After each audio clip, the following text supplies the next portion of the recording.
everybody. Happy Tuesday. I do not have anything off the top. Sean, you want to kick us off? Sure. When I woke up this morning, I wasn't expecting to be asking about this first thing in the briefing, but South Korea. Yeah. I saw, Kurt, Deputy Secretary Campbell, obviously made some comments just a short time ago. But to follow up on that, he voiced concern. Does the U.S. condemn what President Yoon has done in imposing martial law? So, look, Sean, to take a step back, we are watching the recent developments in the ROK with grave concern. We are seeking to engage with our Republic of Korea counterparts at every level, both here in the United States and in Seoul. The Secretary has been briefed, and we're keeping him appraised of the developments as well as monitoring closely what's happening on the ground. Let me also just mention that our alliance with the Republic of Korea is ironclad, and we're fully committed to that. And ultimately here, our hope is, and every hope and expectation is, that any political disputes will be resolved peacefully and in accordance with the rule of law. Okay. The grave concern and the rule of law, is it the perspective of the United States that President Yoon has been following that? So, look, this is an incredibly fluid situation. I'm not going to jump to any immediate conclusions at this point. What I can say is that we are watching these developments with grave concern. We're staying in close, appropriate touch with our ROK counterparts, and I'm sure we'll have more to say as the situation continues to unfold. I just don't want to get ahead of that. Well, so the rule of law, the National Assembly has voted now. Certainly. To undo this, right, to rescind martial law. So from the perspective of the United States, should that stand? Should the martial law be rescinded? So, look, every country, of course, has its own rules and laws and procedures. I'm certainly no expert in South Korean law and certainly how the South Korean legislature works and what the ins and outs are of that. But certainly it is our hope and expectation that the laws and regulations of a particular country are abided by that particular country. Does that include the National Assembly vote? That would be the case as well. But again, I'm just not going to get ahead of the process here. Just to put a fun point. Yeah. So it's the National Assembly vote. So basically you think that the National Assembly voted martial law should be finished. The United States respects that decision by the National Assembly. Sean, I'm not going to... There is obviously a lot happening in South Korea over the course of the day. Ultimately, for us, as I said, we want to see these political disputes resolved peacefully and in accordance with the rule of law. And, of course, such a vote in the legislature would be consistent with that approach. But we're continuing to remain in close touch with our ROK counterparts, and I'm sure we'll read out any conversations that may or may not take place over the coming days. Just a couple more things. Has there been any conversations directly with President Yoon, not necessarily from the Secretary, but with President Yoon? I have no conversations to read out with President Yoon. We are continuing to seek to engage our ROK counterparts, but I don't have any calls to read out. And maybe taking a step back, President Yoon was invited to a state dinner last year. In March, he hosted the Democracy Summit, which of course is a signature issue for the outgoing president, for President Biden. Yeah. Were there concerns voiced in the past, or does this take the U.S. completely by surprise, or were there concerns voiced in the past about? Sean, I'm certainly going to keep private diplomatic conversations as that. I'll keep them private. I think what I can say is that we were not notified of President Yoon's announcement in advance. But beyond that, I think the important thing to remember, Sean, is that ultimately at the crux of this is not, President Biden, President Yoon, these two specific governments. What this is about is the broader strategic relationship and the broader strategic partnership that we have with the Republic of Korea. And that alliance, as I said, is ironclad. There continues to be, in our point of view, a lot of important work that we want to continue to do with the Republic of Korea. This incident, of course, as I said, we are continuing to watch with grave concern, and we will continue to follow developments on the ground very closely. But our commitment to the Republic of Korea and our alliance continues to be strong and ironclad. And as I said, they continue to be a vital partner in the Indo-Pacific, and I'm just not going to get ahead of this. Just one final one. Yeah. To defer, but to put a point on that, I mean the National Assembly vote. I mean, do you want President Yoon to respect that? Do you want the military to respect that? As you heard me say, Sean, that we want this to be resolved peacefully in accordance with the rule of law, and certainly the legislature voting to pass something would be consistent with the law of that country. Certainly.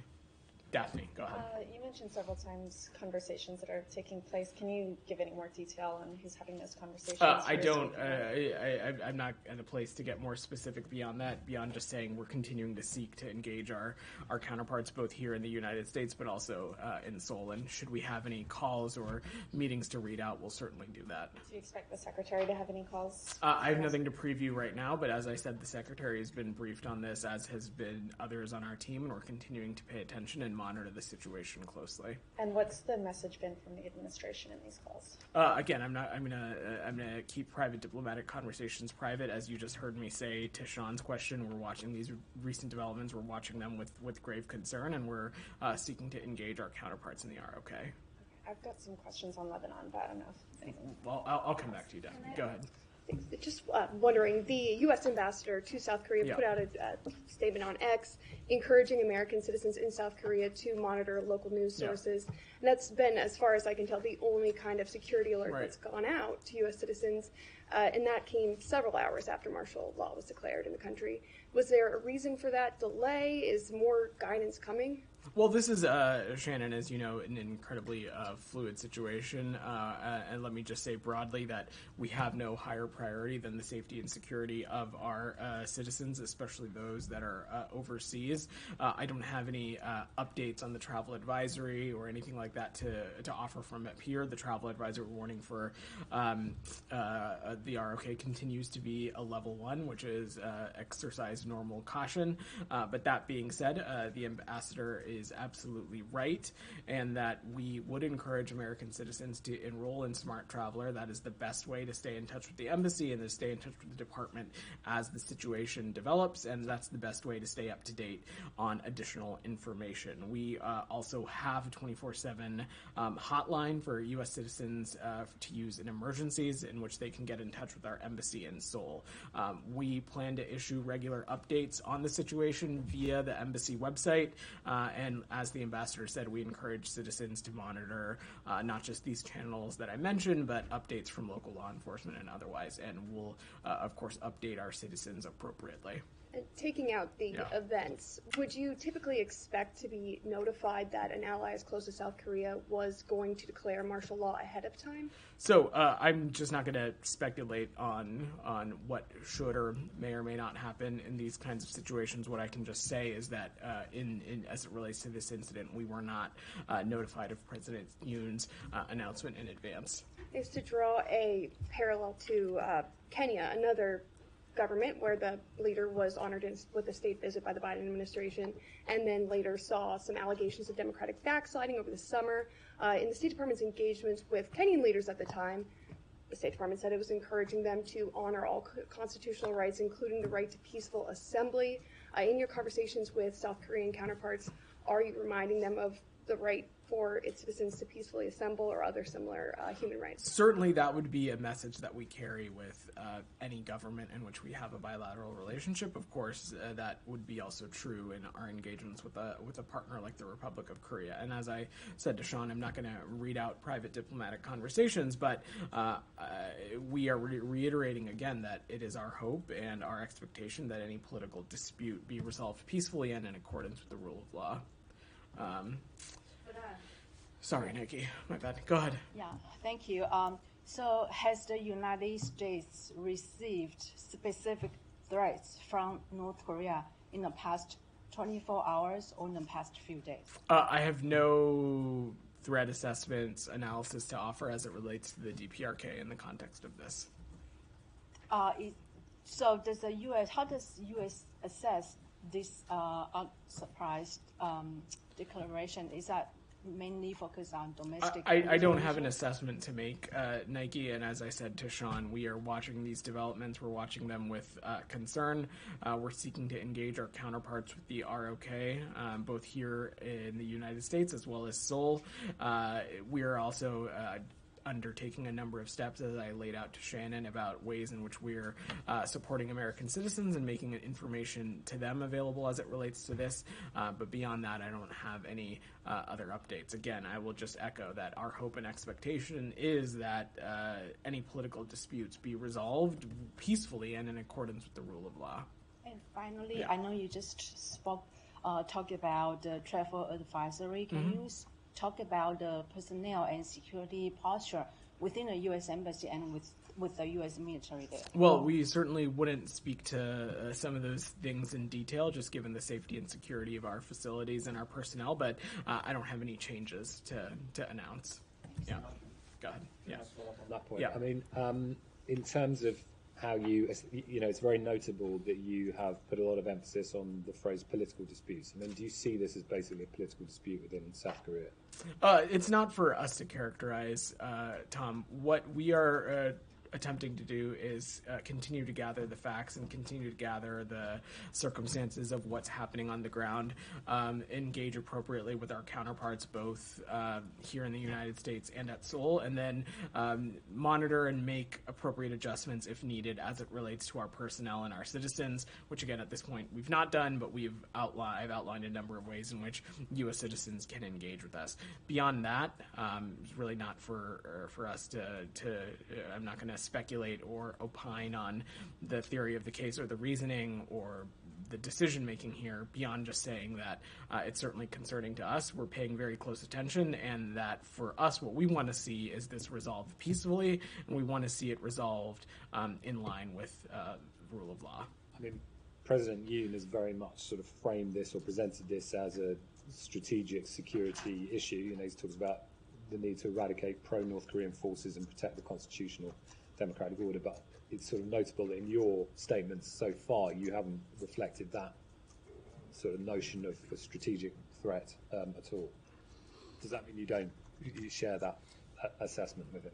So look, certainly when it comes to the Korean Peninsula, I'm sure that any number of U.S. officials could spend a lot of time talking about the destabilizing force and presence that the DPRK is, and the long litany of reckless and destabilizing actions that we've seen the DPRK undertake, not just over the course of this administration, but many years beyond that. As it relates to this incident, though, specifically, it's just not for us to draw any kind of conclusion or to particularly link those kinds of things. For us, what we are focused on is assessing the facts, paying close attention to the situation on the ground, making appropriate adjustments if needed as it relates to our consular posture, but beyond that, engaging with our ROK counterparts, and then ultimately wanting to see this be resolved peacefully and in accordance with the rule of law.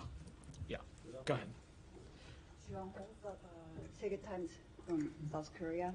So under the emergency martial law, if some military action happens, then what is the role of U.S. forces in South Korea?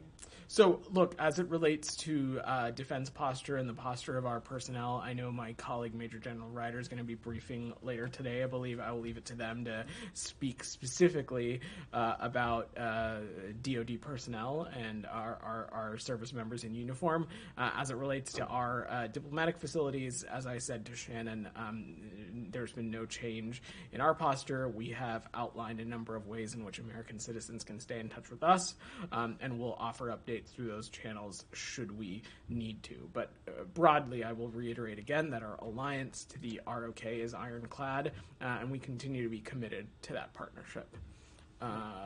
Saeed, go ahead. On this, okay, let me just make sure there's nothing else on the region. Go ahead, Jalil. I have a strong suspicion this is not on the ROK, but I'll humor you. Okay. Is this on the ROK or not, Jalil? Yes, it's regarding the martial law in ROK. Okay, go ahead. Yes. Go ahead. So in their martial law, they have declared one of the reasons for declaring this is because of the internal conflicts and their parliament members' relationship with the anti-state, which they refer to as North Korea, right?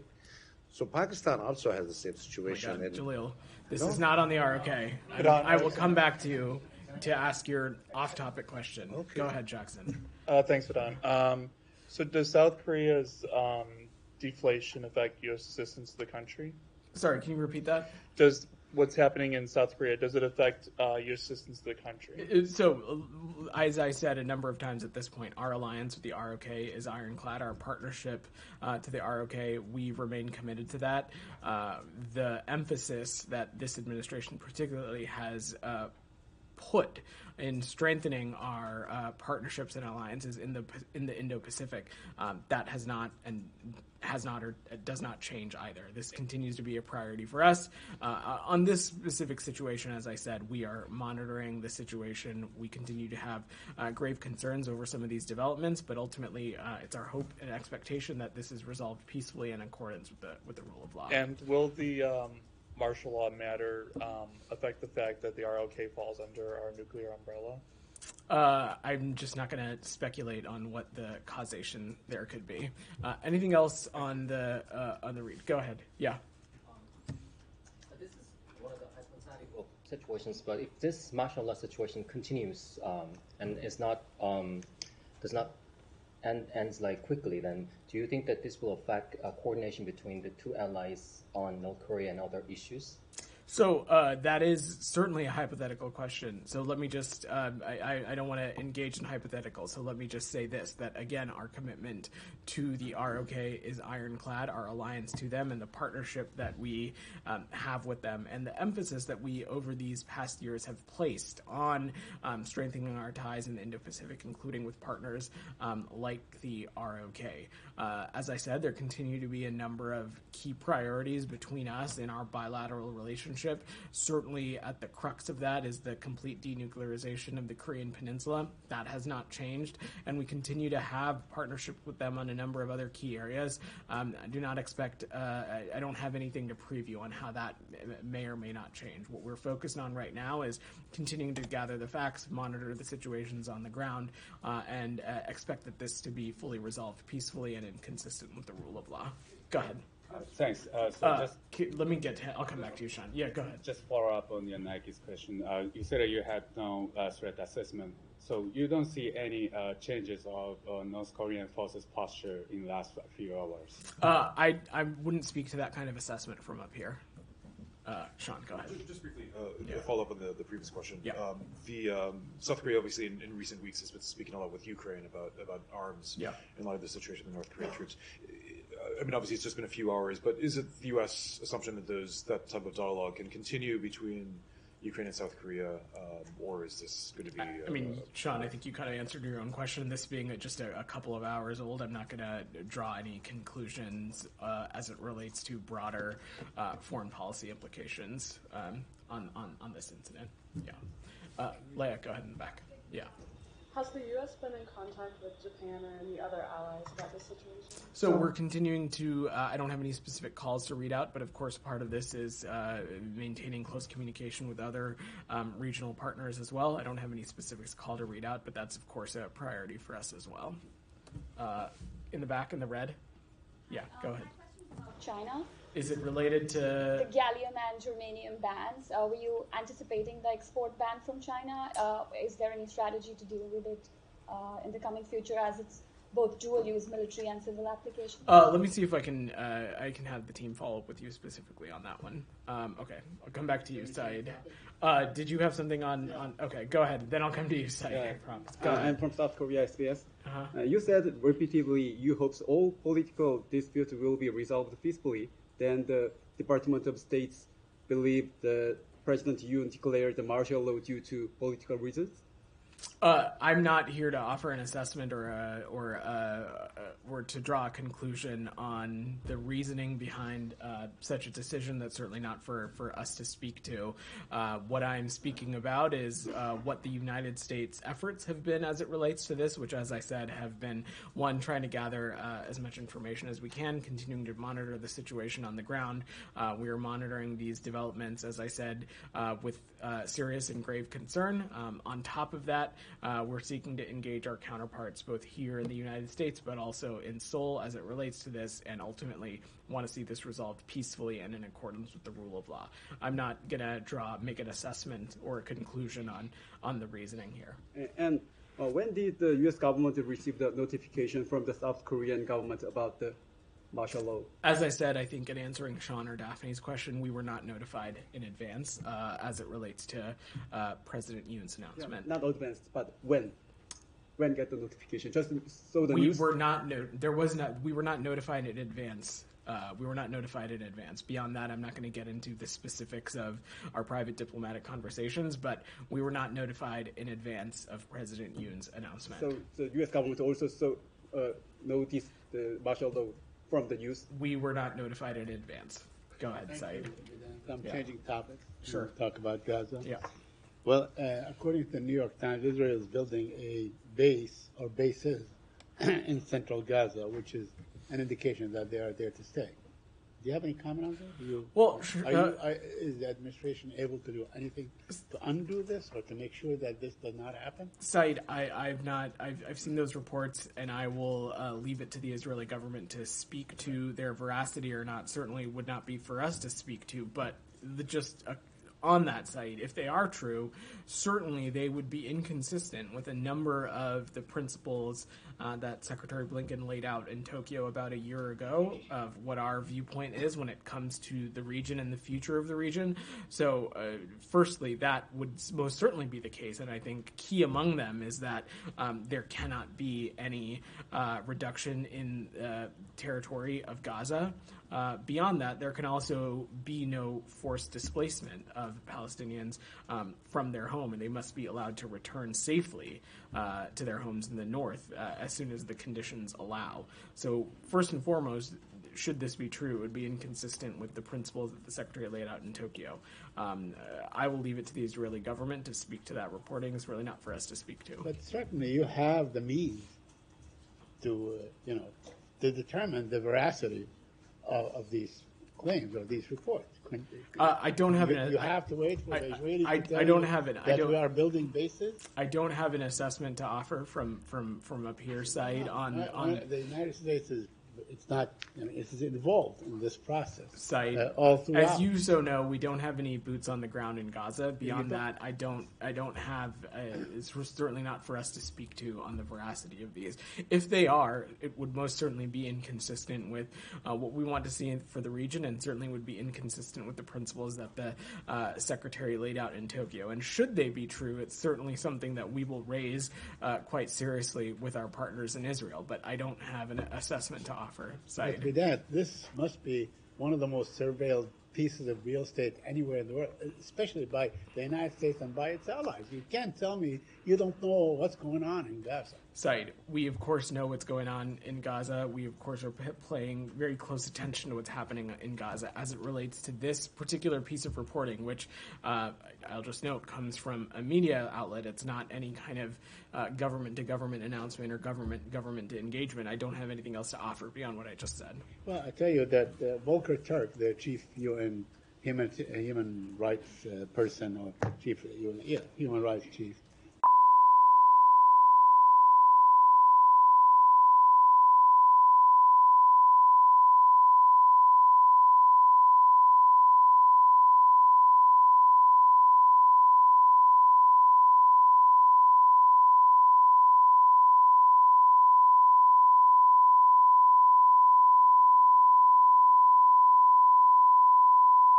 as a signatory to the Geneva Convention, he's calling on everybody, as a matter of fact, to do something that you are obligated under the Geneva Convention to actually do something. Why are you not doing anything? We are deeply concerned about the humanitarian toll in Gaza and the high number of civilian casualties, and we are continuing to press Israel to maximize and streamline the existing crossings and open more crossings to help further address the humanitarian crisis in Gaza. On top of that, we want to see an end to the war, and that's what we're trying to accomplish, and that's what we have continued to be engaged on for quite some time now, and we'll continue to work at this till the very last hour of this administration.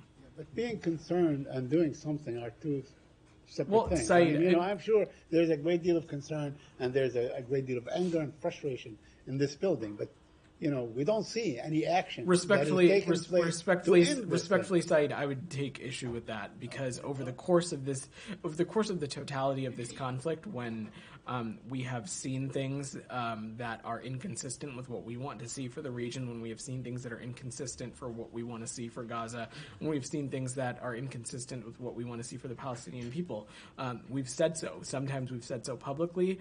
Every time we've said so privately, and we have raised this directly with our partners in Israel. And I needn't point further than some of the specific areas in which we have asked for remediation when it comes to humanitarian aid. I would point back to the first days of the administration in which it was the work of this secretary that really helped unlock the initial influx of humanitarian aid. And in the ensuing months since then, it is the work of this department and others across the interagency that has continued to push for the use of additional border crossings, the use of additional tactics to further enhance humanitarian aid. We have taken appropriate action. We'll continue to take action, as I said, till the very last hour of this administration when we see things that are inconsistent with what we want to see. So let me just, on this point, we saw the statement issued by Matt last time about the meeting with Dermer, between the Secretary of State Blinken and Dermer, in which he says, he talked about the need to end the war and then the need to get the hostages home and so on. Now, at the same time, earlier in the day, we saw a statement by the president-elect basically threatening to, wipe out and make whatever happened thus far in Gaza to seem like a picnic. Those are my words, not his words. But, does that give you more incentive to do more things, and does it give it a sense of urgency to you that you got to do something and do it quick before the 20th of January? What we are focused on, Saeed, is we are focused on using every ounce of energy and every time that we have available to bring this war to a close, to do everything we can to address the humanitarian situation in Gaza and everything we can to make sure that the hostages can return home and bring this war to a conclusion and start having a serious diplomatic conversation of what we want the region to look like the day after. That's what we're focused on. There's only one president at a time. I will leave it to you all to ask the tough questions of the next administration starting on the 21st. But beyond that, I'm really not a spokesperson for them, so I will let them clarify whatever thoughts they have about the Middle East. The coming administration. I'm saying that give you, that make you feel an urgent. We are continuing to operate with the utmost urgency, and I think there's not really a public statement, whether it's from a former president or otherwise, that is going to impact that because we are already operating at maximum urgency. My last question, I asked Matt yesterday on the killing of the World Central Kitchen employees, and yesterday that was happening. I guess that happened on Sunday. Yesterday they killed one aid worker from Save the Children. I mean, if this had happened anywhere in the world, if it was happening in Ukraine or anywhere in Africa, wherever it is, you would be outraged. Why is there not even a whimper, not even an outrage, not even a statement saying you condemn this? We are outraged, and we are wanting more information about this incident. We are concerned by that reported strike that killed the Save the Children aid worker in Khan Yunis. Our view is and has been that humanitarian workers must be protected so they can safely deliver aid, whether it be in Gaza or whether it be truly anywhere in the world. And as I said, the IDF needs to provide additional information about this incident. I'm not going to draw any conclusion on it until we have seen more information and are able to gather the facts. But broadly, we urge Israel to thoroughly and transparently investigate actions like these and take appropriate action in their system, including ensuring accountability for any violations within their system. Do you condemn the killing of aid workers by the Israeli army?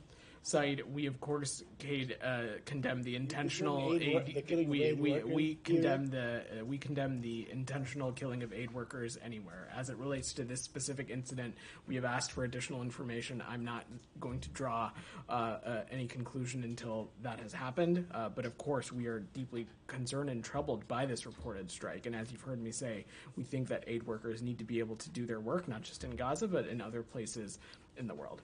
Jenny's patiently had her hand up. Go ahead. Has the new channel of the civilian harm mechanism that you guys established with Israelis met yet?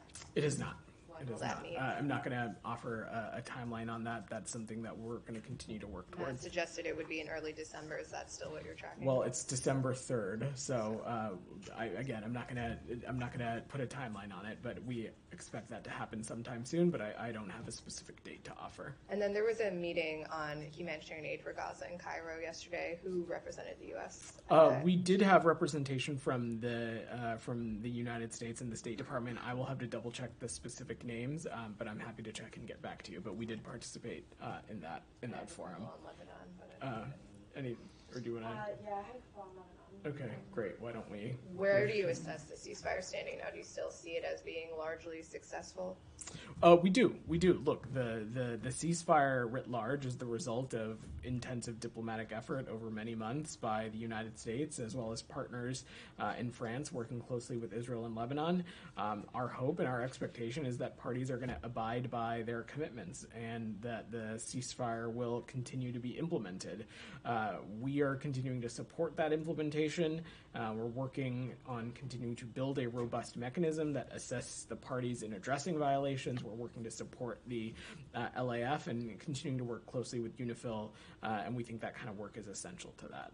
9 Lebanese were killed yesterday in Israeli strikes on Lebanon. Do you see this as a violation of the ceasefire? So there's a mechanism in place to address and speak to specific violations. On this specific incident, I don't know enough about the specific activity that took place to offer any kind of assessment, but in President Biden's remarks last week, he was pretty clear, and you saw the Secretary echo that if there is a direct threat to Israel's security, Israel has a right to defend themselves. But again, on this specific incident, I just don't have any assessment to offer. Do the Israelis have the right, under the agreement or a side agreement with the United States, to adjudicate their own assessments of violations and then act accordingly, or is it only direct threats? So I'm just not gonna. I'm not gonna offer projectiles launched hours earlier.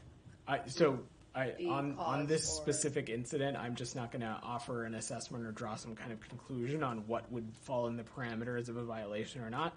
I think you saw the president speak to this pretty clearly, that if there's a direct threat to Israel's security, Israel has a right to defend themselves. If Hezbollah or anyone else breaks the deal or poses a direct threat to Israel, then Israel certainly retains the right to self-defense, consistent with international law, consistent with what any country would do if they're facing a terrorist group that was pledged to their destruction. But again, on this specific incident, I just don't have an assessment to offer on how it necessarily comports with that. And then last question, is the mechanism fully operational at this point? That is my understanding. Yeah. Go ahead. Netanyahu today said that Israel was committed to the ceasefire deal with with Hezbollah, but warned that it did not mean the war was over. What's your assessment of those comments? I'm not gonna interpret the Prime Minister's comments. I will leave it to you all to ask his office to do that. From our perspective, we are doing everything we can to make sure that the parties abide by the ceasefire. As I said in response to Jenny's question, we want this ceasefire to be implemented. It has been a product of months and months and months of work between the United States and France and other partners, and we are committed to supporting that. Of course, as part of that caveat, as I said to Jenny, that if Israel's security is threatened, it has the right to defend itself. Hezbollah, at the end of the day, continues to be a terrorist organization, and we want to make sure that they can no longer act upon a springboard of terrorism onto the Israeli people. But I will leave it to the Prime Minister's office to offer any context to his comments. He said that Hezbollah had seriously violated the accord on Monday and that Israel had subsequently attacked more than 20 targets across Lebanon in retaliation. Is it Washington's assessment that Hezbollah had seriously violated the accord, as So Iran has said? there is a mechanism in place to address possible violations. As I said to Jenny, I don't have an assessment to offer on specific incidents. Our point of view is that we believe the ceasefire continues to be largely holding in place. As I said, there is mechanisms to address questions or to address violations. That is up and running. But beyond that, what we are focused on is working with partners to make sure that this ceasefire is continuing to hold and can continue to be implemented. Did Israel coordinate with the U.S. at all ahead of this retaliation, or let you know that it was going to? I don't have any assessment to offer on military action. As part of the accord, would Israel have to notify you that it was going to retaliate? Again, on the specific military pieces, I will let colleagues at the Pentagon speak to the ins and outs of that.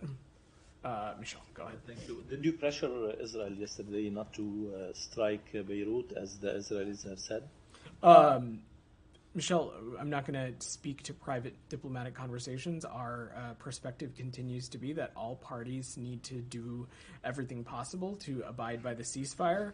We'll continue to receive and assess reports of alleged violations of the ceasefire through the monitoring and implementation mechanism, and we are committed to helping the parties implement the ceasefire, as I said, through this robust monitoring mechanism that we hope will address such violations. Is the U.S. Preparing to provide military aid to the Lebanese armed forces to implement the agreement?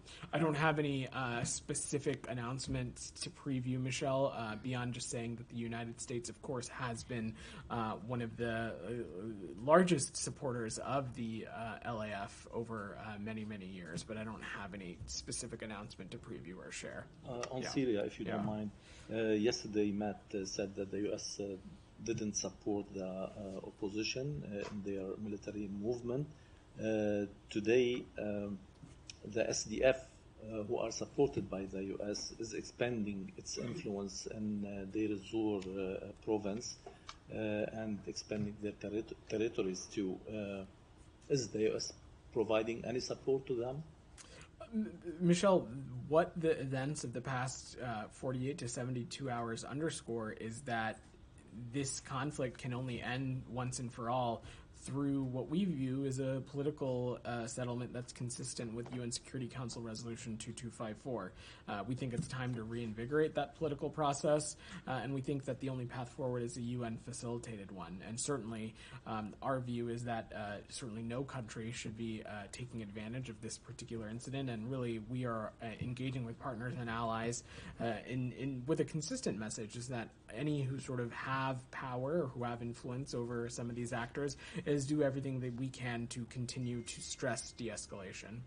But the SDF, who are supported by the U.S., are expanding their territories, and they are part of the military action in northeastern Syria today. So again, our viewpoint continues to be that the only solution here is one that is Syrian-led, Syrian-inclusive, and reflective of the will of the Syrian people, and that would be one that is in line with UN Security Council Resolution 2254. And finally, on Iraq, do you have any updates on the waiver on Iraq to import energy from Iran? Sure. On November 7th, the department did renew Iraq's electricity waiver for the 23rd time since 2018.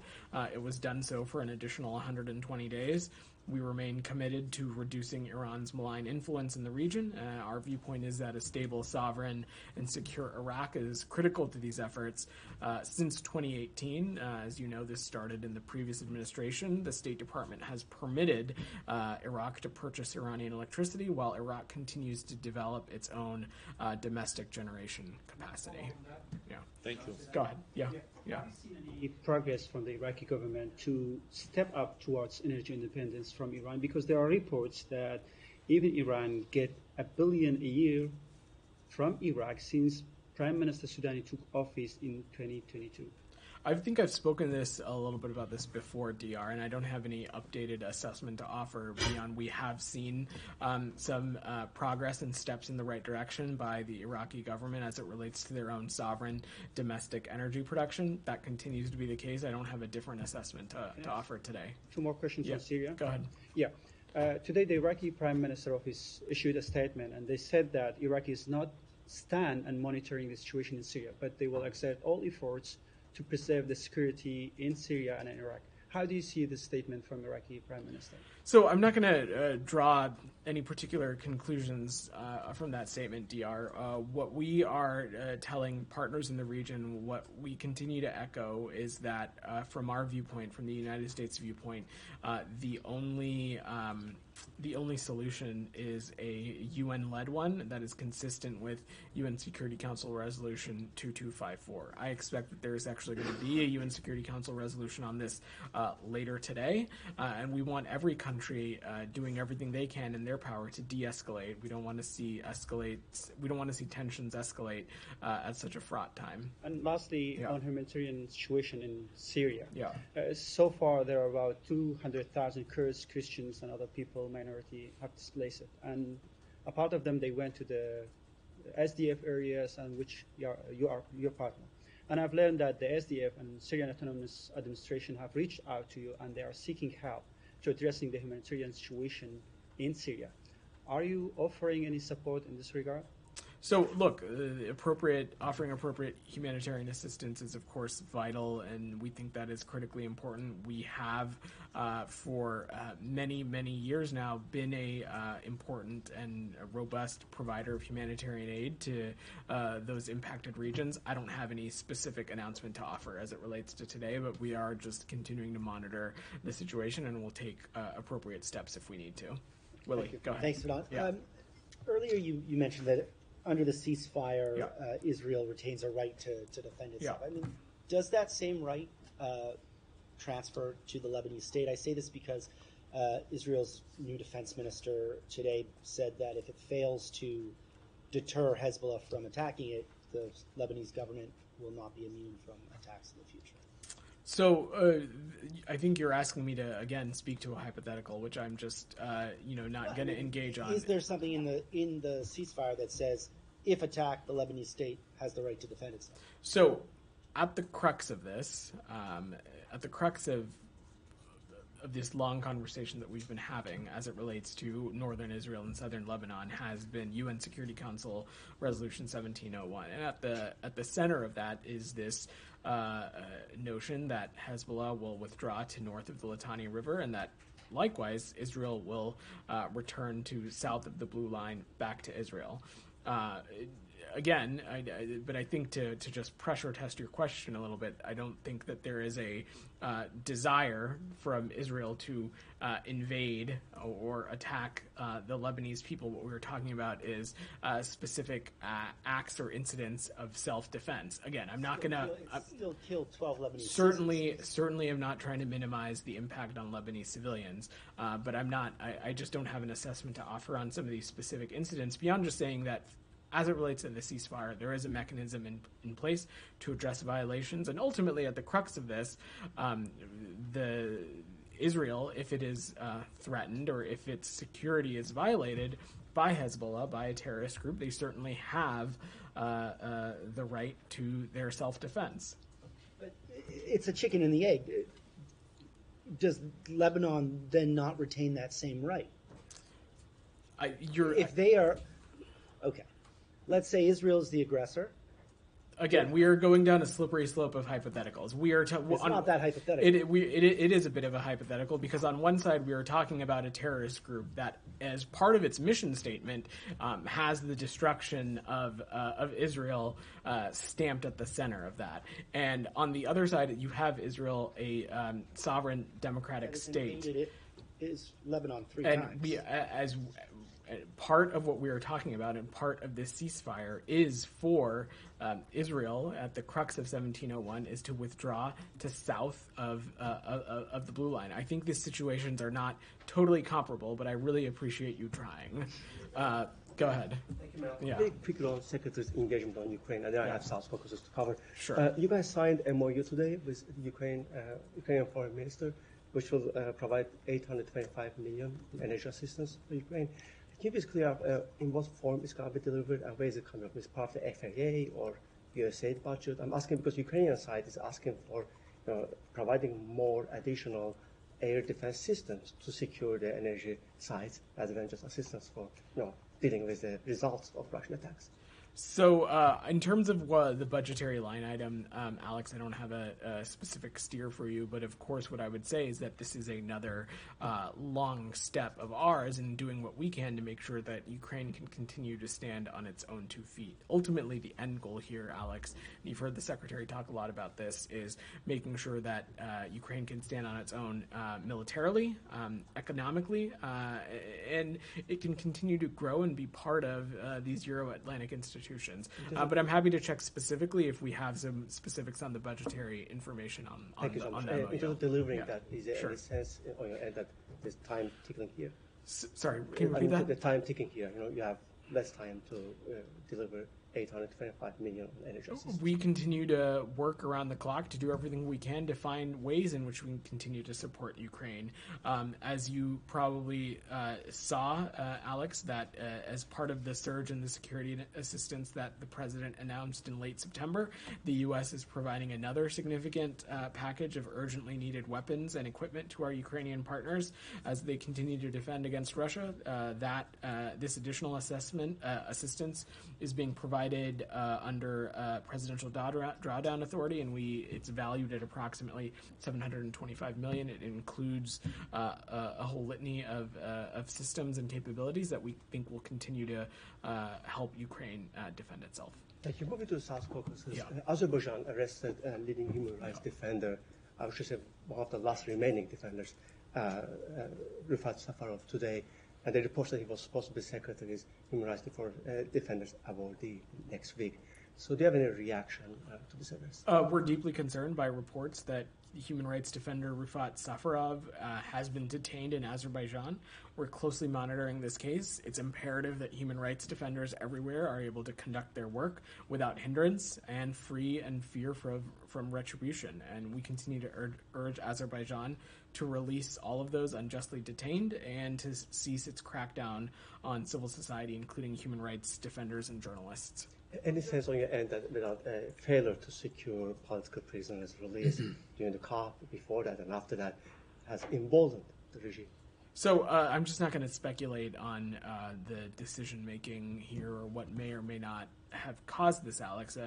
What I will just echo is that we're urging Azerbaijan to release all those unjustly detained and cease its crackdown on civil society, including human rights defenders and journalists. Thank you. I find on Georgia, I want to get your reaction to the brutal attacks on the protesters during the past 24 hours. Even before that, how do they handling this?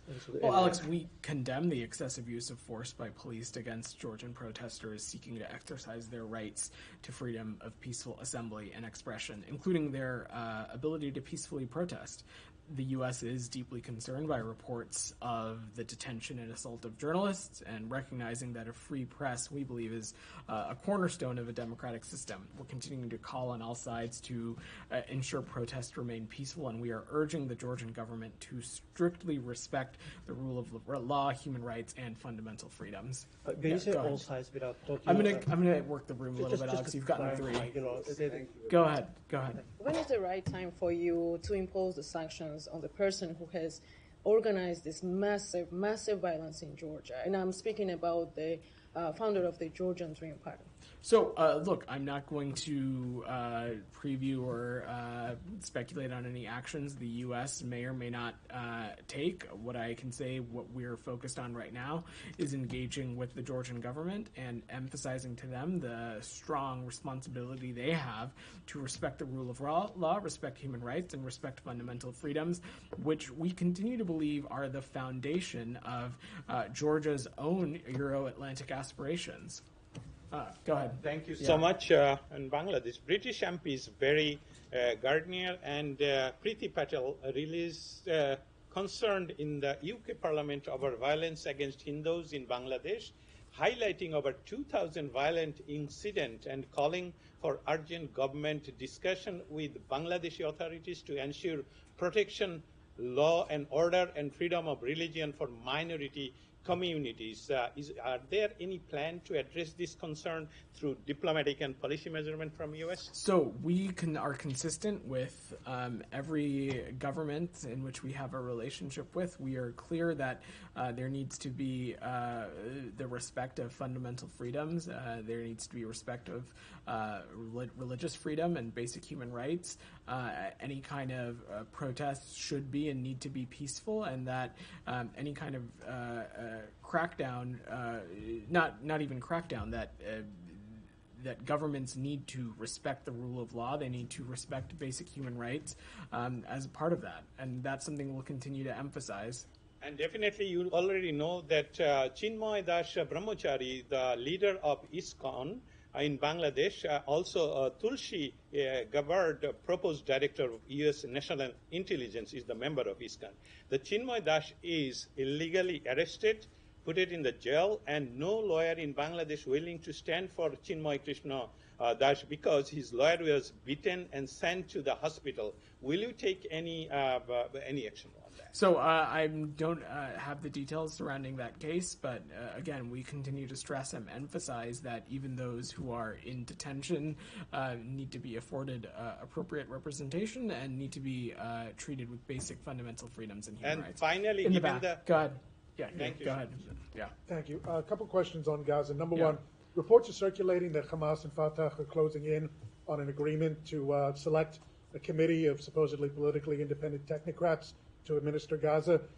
Number one, has the U.S. been coordinating with Ramallah on that process? Does it take a position on this process, and was it discussed between Secretary Blinken and Minister Dermer yesterday? So I don't have any further readouts or perspectives to offer from the Secretary's engagement beyond that. I've seen the reporting as it relates to this announcement, but don't have anything to offer beyond just saying, obviously for the United States, Hamas continuing to play a role in any kind of governance form in Gaza would certainly be deeply troubling for us. The U.S. has not been looped into this. I just don't have any diplomatic conversations to read out. One other question on humanitarian aid. Yeah. The UN has put the onus on Israel to clamp down on the looting that's been happening with the trucks going into Gaza. Meanwhile, the UN also says that it cannot allow Israel to escort those trucks because it's one of the warring parties, which is a complete catch-22.